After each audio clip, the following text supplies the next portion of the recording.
बातमी आहे नाशिकमधून। नाशिकमध्ये संशयास्पद वस्तू आढळलेली आहे आणि यामुळे आता संपूर्ण परिसरात खळबळ माजली। नाशिकच्या गोविंदनगरमध्ये ही घटना घडलेली आहे।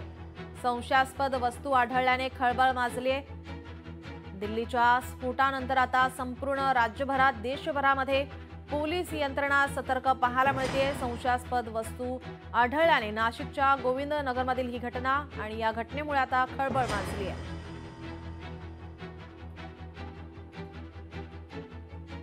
थर्माकोलचा बॉक्स होता। त्या बॉक्समध्ये इलेक्ट्रॉनिक डिव्हाइस होतं। आम्ही बीडीडीएसला कळवलं, कंट्रोलला कळवलं, वरिष्ठांना कळवलं। पुढच्या 7 ते 8 मिनिटांमध्ये बीडीडीएसचा स्टाफ आला आणि सर्व जागा वॅकेट करून तपासणी केली असता तपासणीअंती ते एक फटाक्याचा बॉक्स होता। फटाक्यांमध्ये जी दारू भरली जाते बारीक कलरची आणि त्याच्यामध्ये ज्या पताका असतात त्या पताका त्याच्यात मिळून आलेल्या आहेत आणि काही इलेक्ट्रॉनिक्स बॅटऱ्या होत्या, 2 बॅटऱ्या होत्या आणि ते कोणीतरी बर्थडेसाठी वापरतात तर तो सगळं ते मटेरियल होतं आणि ते कन्फर्म झालेलं आहे। अशी कुठलीही घटना नाही आहे की ज्याच्यावर लोकांनी म्हणजे अफवा आहे की असं बॉम्ब सदृश्य वस्तू वगैरे आहे, तर कुणी त्यावर विश्वास ठेवू नये। सगळी कारवाई झालेली आहे। शाही मराठी ऐका, पहा, जागरूक रहा।